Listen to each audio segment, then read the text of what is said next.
Seigneur, nous voulons te dire que nous t'aimons ce matin. Nous voulons, Seigneur Père, comme des vases vides, mais en même temps fragiles, venir, Seigneur, nous charger de toi.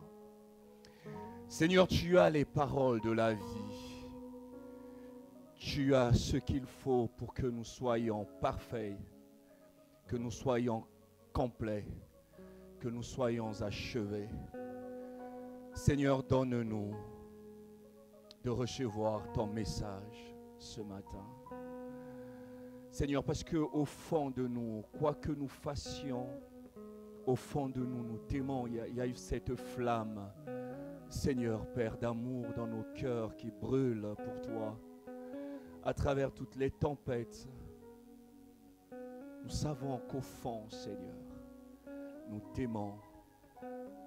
Et à cause, Seigneur, du moins grâce à cette petite flamme d'amour, Seigneur, nous voulons en retour recevoir une parole de toi et ne pas repartir sans que tu nous aies parlé, sans que tu nous aies dit quelque chose, sans que tu aies posé une parole, une certitude dans notre cœur.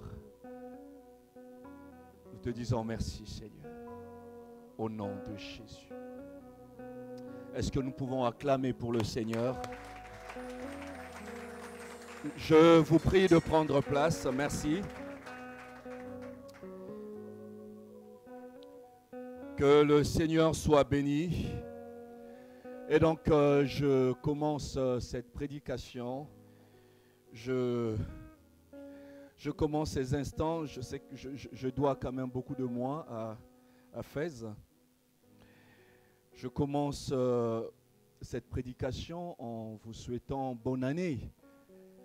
Mais tous mes vœux les meilleurs pour vous. Alléluia. Alors, vous savez qu'il y a une tribu en Israël dans l'Ancien Testament qu'on appelait, du moins une famille, mais qui est devenue un courant, qu'on appelait les fils d'Issachar.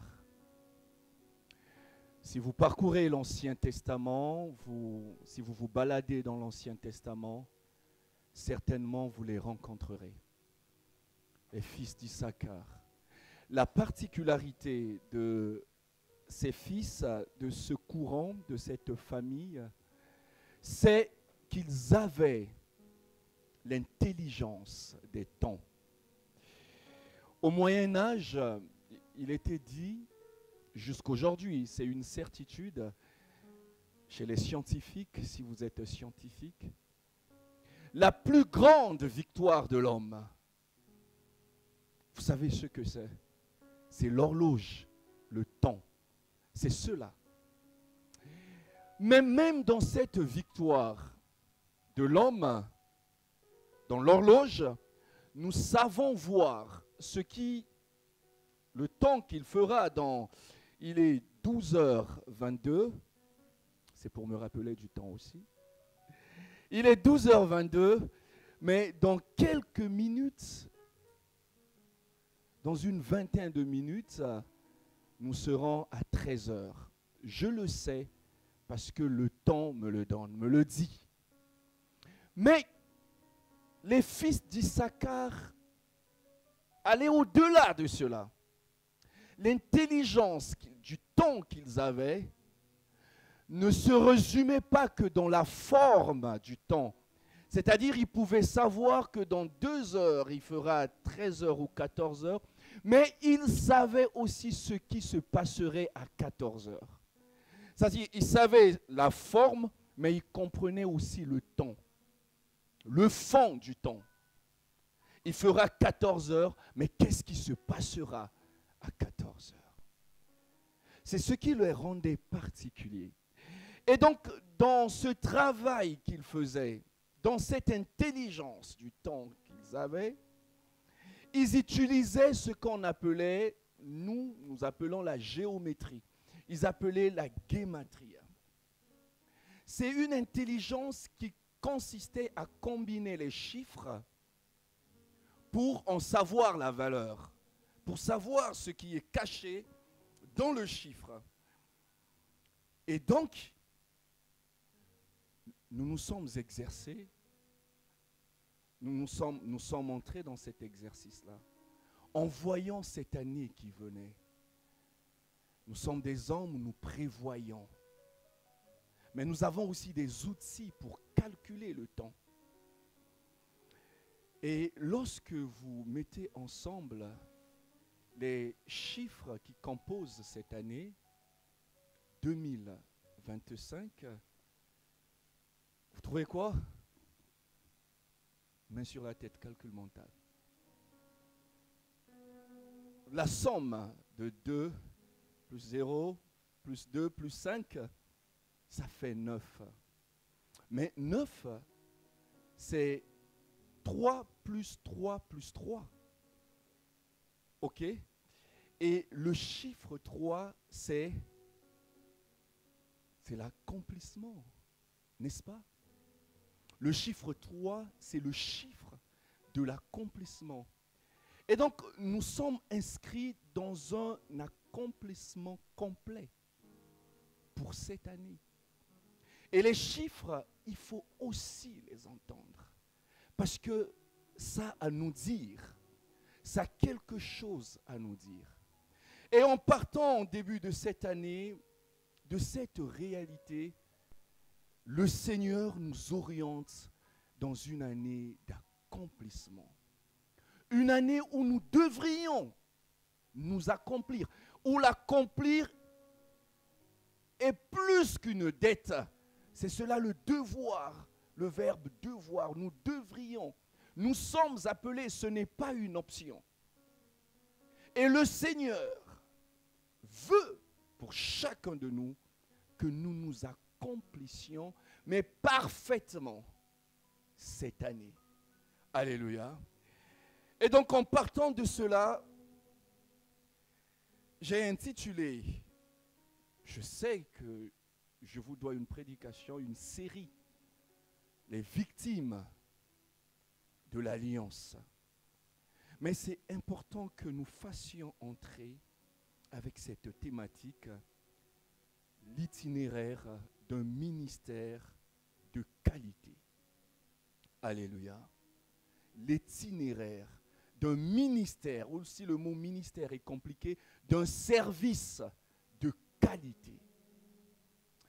Qu'est-ce qui fait un service de qualité? Parce que nous sommes appelés, frères et sœurs, dans ce chemin de l'accomplissement, d'être en même temps qualitatif et d'être extraordinaire. Alléluia. Cette année et pour ceux qui veulent être extraordinaires. J'aimerais que nous lisions quelques textes. Je vais simplement nous prendre Galates et nous lirons d'autres textes pour voir le parcours que nous aurons peut-être cette année, mais le parcours que quelqu'un d'extraordinaire a eu à avoir. Il s'appelait Paul. Nous prenons Galates 1, du verset 11 au verset 24. Paul est en train de faire ce qu'on appelle, il est en train de faire le rappel de son parcours. Et ce parcours nous servira de miroir pour notre parcours, pour notre itinéraire, mais un itinéraire glorieux. Galates 1, je prends le verset, à partir du verset 11. Paul dit ceci: je vous déclare, frères, que l'évangile, ah oui, j'ai l'écran devant. Je vous déclare, frères, que l'évangile, c'est-à-dire le message qui a été annoncé par moi, n'est pas venu de l'homme. Le mot homme, anthropos, qui veut dire Adam, fait de corps et de sang. Cet évangile n'est pas venu de l'homme, car je ne l'ai ni reçu, ni appris d'un homme. Le verbe recevoir, c'est le verbe hériter, ce que vous appelez lambano en grec. C'est recevoir par héritage. Non, je ne l'ai pas hérité de l'homme, mais par une révélation de Jésus-Christ. La révélation, par définition, ce sont les intentions, ou les révélations sont les intentions cachées de Dieu. Le verset qui suit: vous avez su, en effet, quelle était autrefois ma conduite dans le judaïsme. Comment je persécutais, mais à outrance, et ravageais l'Église de Dieu. Nous continuons. Et comment j'étais plus avancé dans le judaïsme que beaucoup de ceux de mon âge et de ma nation, étant animés d'un zèle excessif pour les traditions de mes pères. Mais lorsqu'il plut à celui qui m'a mis à part, c'est le mot sanctifié, dès le sein de ma mère, c'est important de savoir ça, celui qui m'a mis à part dès le sein de ma mère et qui m'a appelé par sa grâce, le mot vocation, de révéler en moi son Fils afin que je l'annonçasse. Parmi les païens, c'est le subjonctif. Il faut applaudir Paul qui emploie le subjonctif.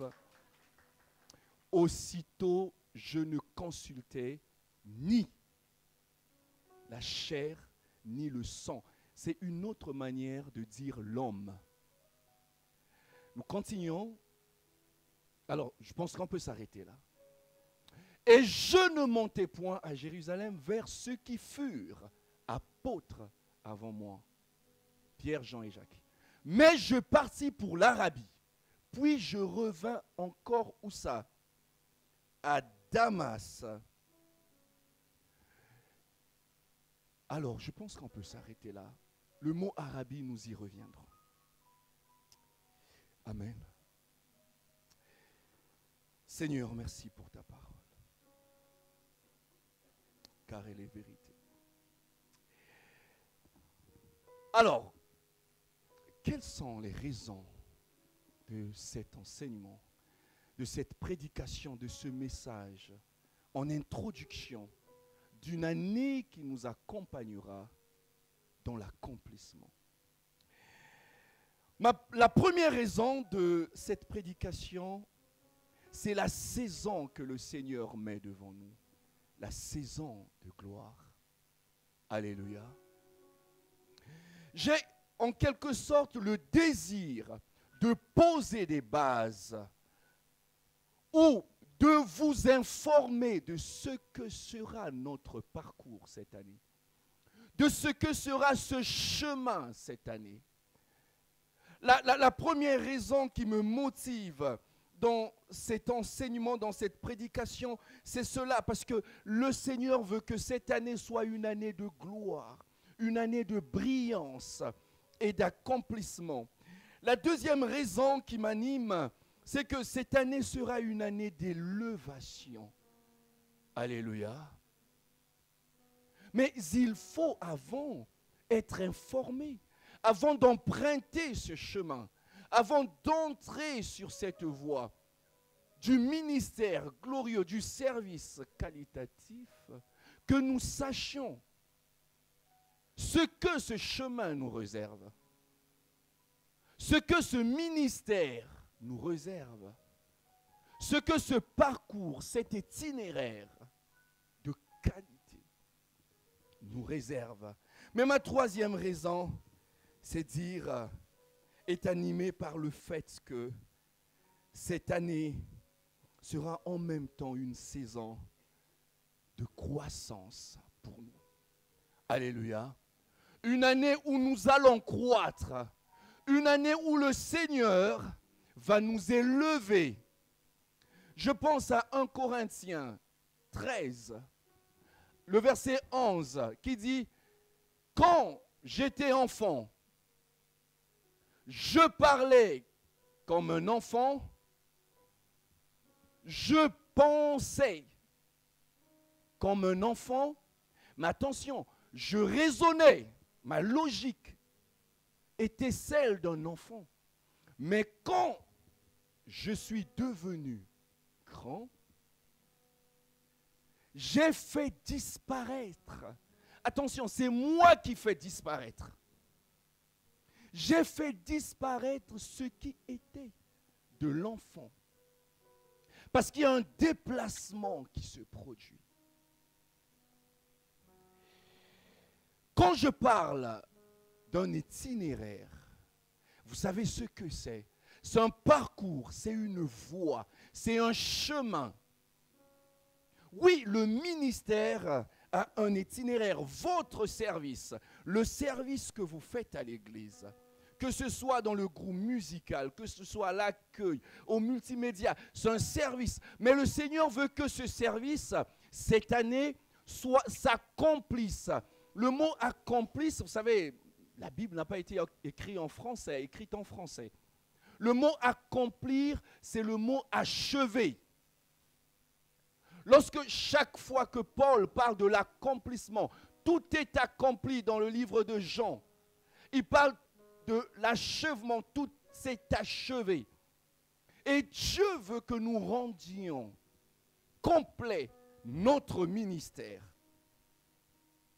Mais qu'est-ce que j'entends, frères et sœurs, par un service complet, par un service qualitatif? Qu'est-ce que j'entends lorsque je parle d'un itinéraire ou de l'itinéraire d'un service de qualité ou service complet? Premièrement, un service de qualité, c'est un service qui produit les résultats. Alléluia. Un service qui produit des résultats.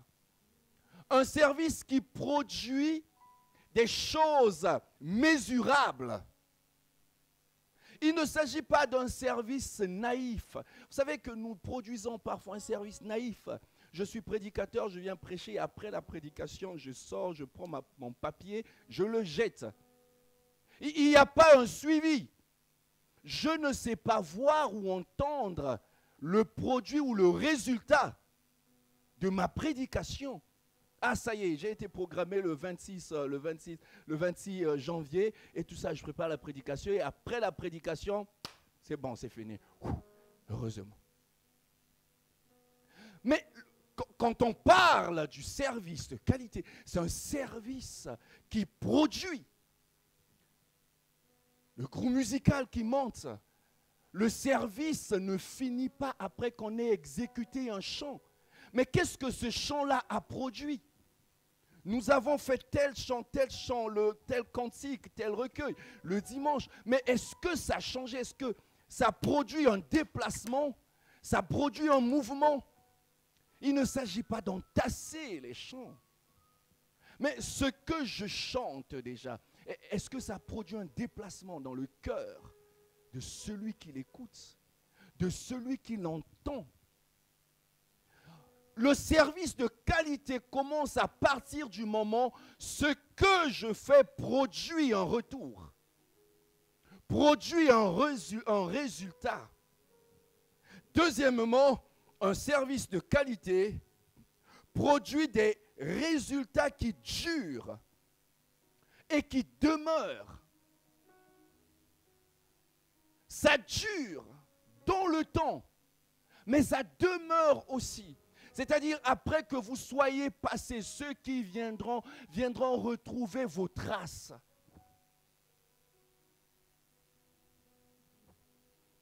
Vous savez, dans nos lycées, dans les lycées publics chez nous, il y avait souvent une inscription sur les murs. Ici passa un certain. Et nous devrions, frères et sœurs, dans notre service, laisser cet impact. C'est-à-dire que 10 ans, 17 ans, 20 ans, 30 ans, lorsque les gens reviendront, qu'ils vous voient vivant au travers de ce que vous aviez fait. Qu'ils vous voient dans le cœur de quelqu'un, dessiné sur le visage de quelqu'un. Il y avait un frère, il y avait une sœur qui a fait que nous soyons. Alléluia. Il ne s'agit pas d'un service passager.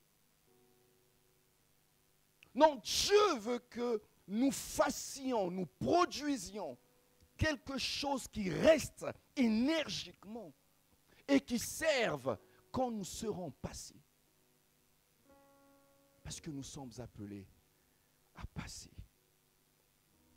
Mais la troisième chose, c'est qu'un service ou un ministère de qualité qui dure, ou un ministère ou un service de qualité, c'est un service, frères et sœurs, qui satisfait et Dieu et les bénéficiaires.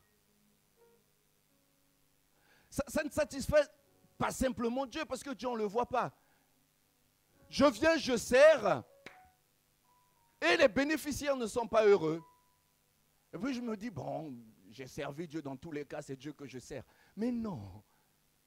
Un service de qualité s'adresse et à Dieu qui nous entend, mais aussi aux hommes qui reçoivent ce service. Nous faisons des chants d'adoration, mais il doit y avoir une petite gloire, vous voyez, un poids psychologique qui tombe. Il est souvent démontré que quand ceux qui souffrent généralement de la tension, c'est généralement dans des moments de prière que la tension baisse. Ça a été démontré. Mais parce que la prière est le lieu de confiance, d'assurance. Quand je prie, je suis confiant. Quand je prie, je suis dans l'assurance. Et l'assurance qui est la quiétude baisse cette tension. Et donc le service de qualité est un service où le ministère de qualité est un ministère, frères et sœurs, qui satisfait en même temps Dieu, mais en même temps ceux qui le reçoivent, ceux qui bénéficient de ce service.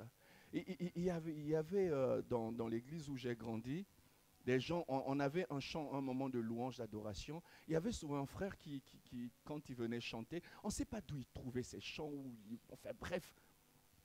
Il arrive, il commence ses productions, commençaient souvent par n'écoutez pas le message, n'écoutez pas, n'écoutez pas la musique, ne faites pas attention à la voix, écoutez la voix. On dit, ben non, ça ne marche pas. Ça doit aller ensemble. Et donc le gars, mon Dieu, vous savez, les musiciens qui sont là, ou les chantres, Vous savez, quand quelqu'un commence à dégamer, ça vous fait perdre la connexion, quoi. C'est-à-dire, vous déconnectez, mais vous sortez de la prière, quoi. Et vous comprenez? Et c'est important. Ça doit participer, bénéficier à ceux qui sont là, au peuple de Dieu, mais en même temps à Dieu. C'est-à-dire, votre manière d'accueillir ne doit pas seulement s'adresser à Dieu, mais la personne qui vient aussi doit se sentir à l'aise, mais accueillie. Et c'est quand celui qui est accueilli ou celle qui est accueillie est à l'aise que la gloire monte à Dieu. Dans les textes que nous avons lus, nous avons quelqu'un qui a fait un service, qui a eu un service qualitatif. Il s'appelle Paul. Frères et sœurs, le désir de Dieu, et je ne veux pas être prophète parce que je ne le suis pas, mais de temps en temps, comme on le dit, il y a des crises de prophétie qui peuvent venir. Cette année, frères et sœurs, le désir de Dieu est que nous produisions, que tous, tels que nous sommes, que nous produisions un service de qualité. Un service qui laissera des traces. Un service qui impactera. Un service qui donnera aux autres le goût de servir. Vous savez, beaucoup sont venus au Seigneur non parce qu'ils ont écouté la voix de Dieu, mais parce qu'ils sont tombés dans le charme de celui qui sert avec son cœur. Il dit non, moi j'aimerais être comme ce frère, j'aimerais être comme cette sœur. J'aimerais aussi servir Dieu comme lui, comme elle. Et nous impactons, nous devrions impacter comme ça. Donner du plaisir, vous savez, vendre Dieu, c'est ce qu'on dit en marketing. Est-ce que nous savons vendre Dieu? Est-ce que nous savons vendre le Christ? Du moins, quand quelques personnes nous voient, ils dévient, quoi. Parce que nous qui sommes censés vendre le Christ, nous faisons le contraire. Est-ce que nous savons, ou peut-être c'est une question de pouvoir, mais est-ce que nous pouvons vendre le Christ? Mes frères et sœurs, Paul, qui a eu ce service de qualité, nous montre son itinéraire. Je vais le dire en quelques points. Un service qualitatif, un ministère de qualité passe impérativement par 3 choses. Un service de qualité. Et puisque nous sommes entrés sur ce chemin de service, ça passe premièrement par la première... Enfin, je dis rien d'autre que ce que j'ai dit. La première chose par laquelle passe ce service de qualité, c'est la vocation. Alléluia. La vocation. Mais c'est quoi la vocation? Il y a 2 ans ou 3 ans, nous avons parlé de la vocation. La vocation, c'est un appel intérieur que l'on découvre après dans le temps. Que l'on peut découvrir très tôt, mais que l'on découvre généralement après. Beaucoup de temps après. Une vocation, le disait quelqu'un, c'est cette force intérieure qui vous retient. Même quand vous faites autre chose, ça vous rappelle. Même quand, attention, quand je parle du ministère, il faut bien que je mette une nuance. Quand je parle du ministère, je parle de la vocation, je ne parle pas que de l'Église. De la vocation que vous pouvez avoir en mathématiques, la vocation que vous pouvez avoir en économie, la vocation que vous pouvez avoir dans l'entrepreneuriat, toutes ces choses-là. Et ça s'appelle la vocation. Et donc je veux de Paul pour nous en donner l'itinéraire.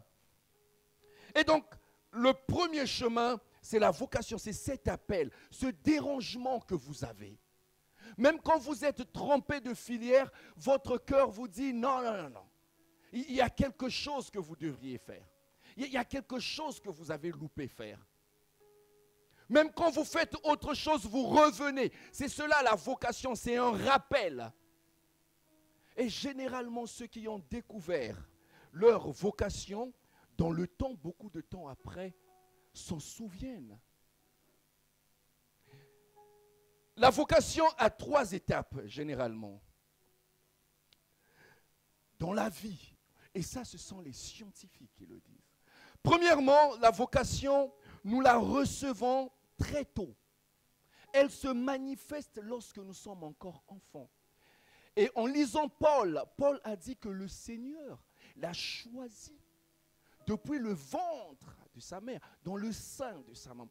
Nous naissons avec. Nous venons avec.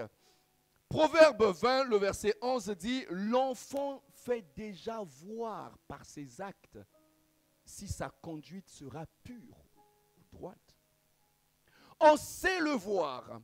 Pour ceux qui, les pédagogues ou les pédiatres peuvent vous le dire, on peut identifier la vocation d'un enfant. On sait le voir. Et généralement, les premières manifestations de cette vocation arrivent entre 4 ans et 8 ans. Essayez de penser, réfléchissez un peu à vous-même. Quand vous aviez cet âge-là, à quoi est-ce que vous étiez appelé? Et vous vous rendrez compte, beaucoup de temps après, ou si ce n'est pas encore arrivé, que vous repenserez à cela. La vocation se manifeste déjà lorsque nous sommes enfants. Mais pourquoi? Mais parce que quand on est enfant, nous n'avons pas de pression sociale. Nous sommes à la marge, nous faisons tout ce qui vient. Nous ne sommes pas dans les calculs des adultes. Et vous verrez très souvent que pour la majorité de ceux qui sont devenus médecins, physiciens et tout ça, quand ils ont été jeunes, ça a commencé par des bricolages. Ou encore les cuisiniers, les petites filles qui commençaient à être dans la cuisine, à préparer des petites boîtes de tomates et tout ça. Et après, ça poursuit. Et donc, la vocation commence déjà. Quand on est petit. Voilà pourquoi il nous faut faire souvent ce qu'on appelle une introspection. Pour voir ce à quoi le Seigneur nous a destinés. Ce à quoi le Seigneur nous a appelés.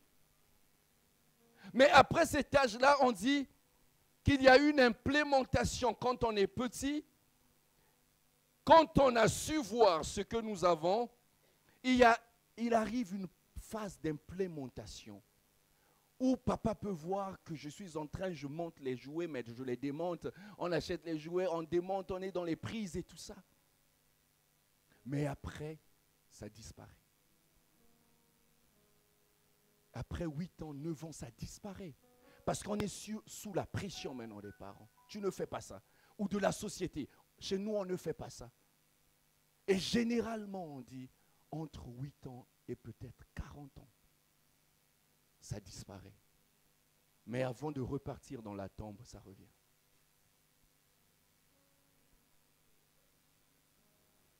La vocation nous poursuit.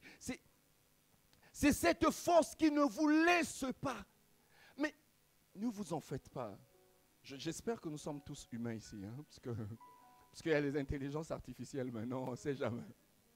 Mais quand on est humain, nous avons en nous une vocation, une force primale, une force qui nous retient. Et c'est cela la vocation. Et la vocation, c'est une force pour laquelle on peut mourir. Et c'est cela le sacré. Quelque chose devient sacré quand on peut mourir pour elle. Et ça s'appelle la vocation. Et c'est la première phase, frères et sœurs, d'un service de qualité. Parce que pour qu'un service soit qualitatif, il faut que ce service fasse une seule chose avec vous-même, avec votre personne. Ça ne doit pas seulement être un service. Bon, moi je vais à l'église parce qu'on m'a mis dans cette commission-là. Et enfin, je ne peux rien faire. Mais non, ça doit être quelque chose qui vous retient. Quelque chose pour laquelle vous ne pouvez pas vous départir. Qui vous presse. Qui vous brûle. Et nous avons lu dans Galates, Paul qui rappelle lorsqu'il a plu au Seigneur de me rappeler. Et c'est cela, le rappel, appel, vocar et vocation. Dieu rappelle après pour dire vous êtes destinés pour ça. Vous ne pouvez vivre que pour ça, que pour cela.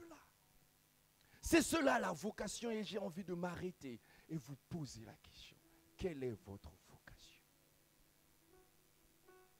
Parce qu'il n'y a pas un service de qualité quand on ne ressent pas la chose tout au fond de soi. Il n'y a pas un service qui peut produire quand on ne sait pas le ressentir au fond de soi. Mais la deuxième étape qui arrive après la vocation, c'est la préparation de la vocation. Vous savez, quand vous avez reçu cette vocation, il vous faut la préparer. Quelqu'un disait, entre la montagne de la révélation et la montagne de l'accomplissement de cette révélation, il y a une vallée. Que des gens, après avoir écouté leur vocation, généralement, le Seigneur lui a parlé le soir. Le lendemain matin, il prend une tôle, il couvre la maison, c'est lui, l'homme de Dieu. Parce qu'il a entendu là, mais c'est vrai. Mais il y a une étape. Il y a une étape de préparation.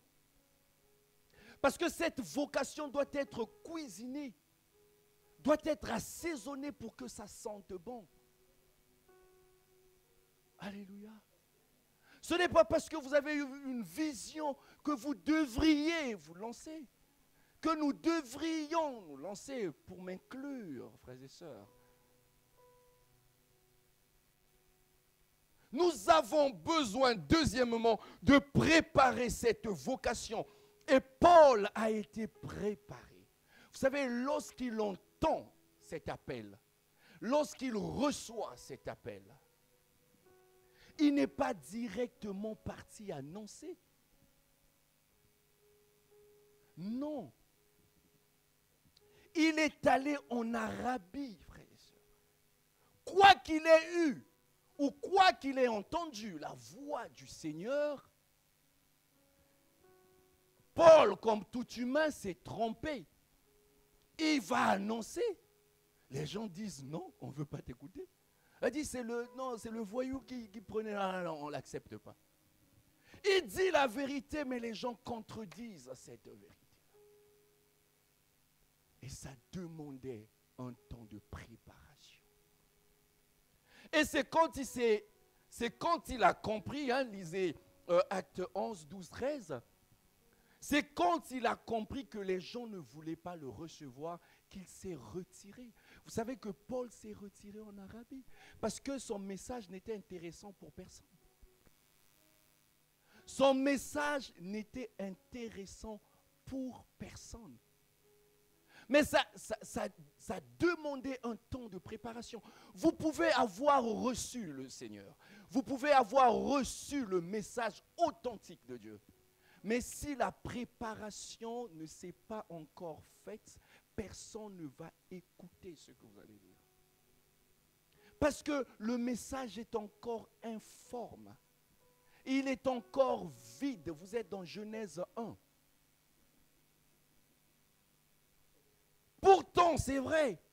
Il dit, ah, mais moi-même, j'ai entendu le Seigneur me parler. Il m'a dit, mais vous ne voulez pas entendre, vous ne voulez pas. Mais parce que ce n'est pas cuit.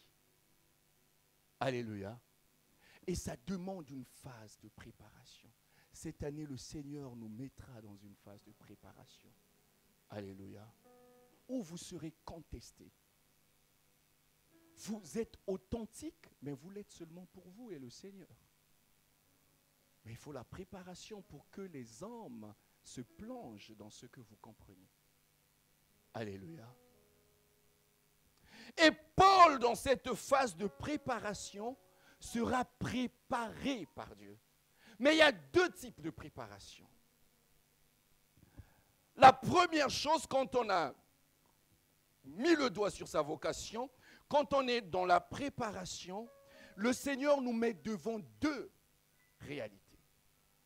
La première réalité qui est aussi une préparation, c'est ce qu'on appelle une formation informelle. Une préparation informelle. C'est-à-dire, vous serez formé par les épreuves. Le Seigneur vous laissera à la merci des épreuves. Personne ne vous comprend. Et Paul a vécu cela. Il a été chassé et pourchassé.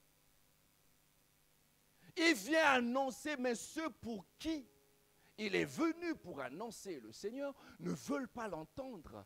Mais pourtant, Dieu s'est révélé à lui. Et vous savez que plus blessé que Paul, je meurs. Paul, il a connu des blessures de l'âme, quoi. Mais les 5, il a connu l'abandon, le rejet. En fait, dans sa tombe, il tourne, il se retourne. Il a la vérité, mais personne ne veut l'écouter. Et lisez quand même les introductions de Paul dans ses épîtres. Il dit, moi, apôtre, qu'est-ce qui suit après? Non par la volonté des hommes, mais parce que les hommes sont en train de contester son apostolat. Il dit, je m'en fous, non pas par votre volonté, mais par la volonté de Dieu. Mais lisez les lettres qu'il envoie à Éphèse, à Colosse et tout ça. Il est en train de se défendre parce que personne ne veut l'entendre. Personne ne veut le comprendre. Mais c'est la phase de la préparation informelle où le Seigneur vous appelle, où le Seigneur vous forge, où le Seigneur vous travaille. Mais cette phase-là, frères et sœurs, peut se passer dans le silence, en solo. Vous avez l'impression d'avoir été abandonné. Vous avez l'impression d'avoir été laissé. Vous avez l'impression que personne ne vous écoute. Malgré vous allez prier, doubler des retraites, mais personne ne vous regardera. Osée 2, le verset 16 dit, je l'ai appelé dans le désert pour parler en son cœur. C'est la phase du désert où le silence de Dieu crie plus fort que votre cri. Alléluia. Où vous avez l'impression que personne ne veut voir votre travail. Personne ne sait vous entendre, personne ne sait vous écouter. Mais ce n'est pas parce que Dieu ne parle pas qu'il n'est pas là. Vous savez, en théologie, on dit que l'absence de la preuve n'est pas la preuve de l'absence. Ce n'est pas parce qu'il n'y a pas de preuve qu'il n'y en a vraiment pas. Dieu appelle dans le silence et vous donne une forme dans le silence en solo. Frères et sœurs, il vous construit en cachette. Il prépare, donne une forme à cette révélation. Le mot désert, c'est madbar, c'est un paradoxe qui veut dire le lieu de la parole. C'est ça le désert en hébreu. C'est un désert, c'est un lieu de silence, mais c'est un lieu où Dieu nous donne la parole. Dieu nous apprend à parler dans le désert. Vous savez, Paul, les épîtres, la majorité des épîtres, des livres que nous avons dans le Nouveau Testament, c'est Paul qui les a écrits. Mais il les a écrits où ça? Dans le désert, dans sa préparation. Dans 2 Corinthiens 12, dans 2 Corinthiens 12, Paul rappelle cela. Il dit ceci: il faut se glorifier, cela n'est pas bon. J'en viendrai néanmoins à des visions, à des révélations du Seigneur. Il dit ceci, il va parler de lui à la 3e personne. Il dit, je connais un homme en Christ qui fut, il y a 14 ans, ravi jusqu'au 3e ciel. Si ce fut dans ce corps, je ne sais. Si ce fut hors de ce corps, je ne sais, je le sais. Vous continuerez ce texte que je ne vais pas prolonger jusqu'à la fin. Paul est en train de parler de lui, des révélations qu'il a. Mais en Arabie, dans ce temps de désert, de préparation, lorsque Dieu formait son ministère, le ministère, la Sainte Seine, le ministère de la croix, tout ce que Paul a eu. Vous croyez qu'il a eu pendant son ministère la phase de l'épanouissement de son ministère? Mais non. Généralement, notre ministère se construit quand on est en silence. Voilà pourquoi il faut toujours faire attention d'appeler quelqu'un qui est dans sa préparation devant. Sinon, il va profiter de dire tout ce que le Seigneur lui a dit. Parce qu'il n'a pas le temps, on ne lui donne pas le temps. Mais généralement, ça se manifeste après. Et c'est ce qui rend consistant le service de qualité. Et après cette phase de préparation, vient l'implémentation du ministère maintenant. La phase où vous implémentez votre ministère, où il est quelque peu reconnu. Mais cette phrase est suivie des contradictions internes. Est-ce que c'est vraiment mon temps? Est-ce qu'il faut que je le fasse? Mais attention, il est aussi suivi par un moment de contradiction externe. Et c'est quand toutes ces choses sont passées que finalement le ministère s'épanouit. On arrive à l'épanouissement du ministère. Attention, toujours, un ministère, Jésus-Christ n'a pas réussi ce combat-là. Un ministère, quelle que soit sa perfection, n'est pas toujours accueilli par tout le monde. Vous savez, dans Jean 11, quand Jésus-Christ ressuscite Lazare des morts, les gens applaudissent, mais quelques-uns disent, oh, qu'est-ce qu'il vient de faire? Frères et sœurs, le ministère, le service de qualité ne peut s'épanouir que si nous sommes passés par ces différentes étapes. Reconnaître, identifier déjà notre vocation. Faire un voyage dans le passé. Préparer ce ministère. Se faire préparer. Et puis l'implémenter. Cette année, frères et sœurs, peut-être que le Seigneur vous a donné un ministère. Peut-être que le Seigneur dans votre département vous parle. Laissez grandir ce ministère. Écoutez ce ministère. Travaillez ce ministère pour qu'il serve à l'Église, qu'il serve à l'œuvre de Dieu et qu'il sert à l'accomplissement de ce que Dieu veut faire en cette année de 2025. Amen. Est-ce que nous pouvons prier?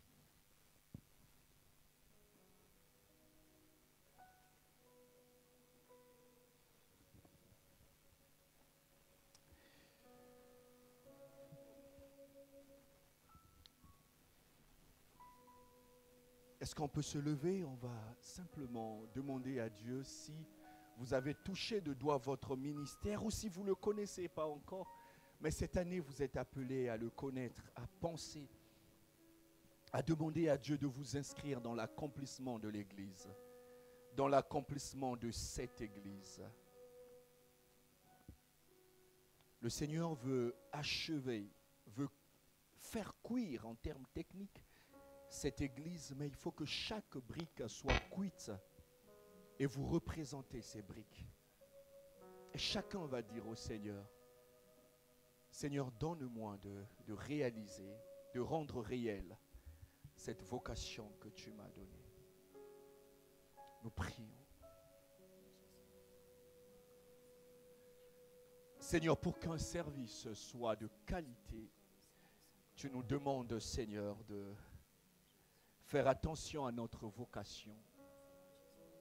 Nous sommes venus encore en ce lieu pour, Seigneur, cette vocation demandée. Seigneur, si nous nous sommes écartés de cette vocation, si nous sommes allés loin de cette vocation, nous prions, Seigneur, que tu nous y interpelles, que tu nous interpelles. Nous voulons, Seigneur, mettre un doigt. Oh Seigneur, si nous sommes trompés, nous prions, Seigneur, que tu nous rappelles à toi, afin que cette vocation à laquelle tu nous appelles soit effective, évidente, déjà pour tout le monde, mais que ça serve, Seigneur, à l'accomplissement, parce que tu nous appelles à nous accomplir cette année. Nous bénissons ton nom, Seigneur, au nom de Jésus. Amen.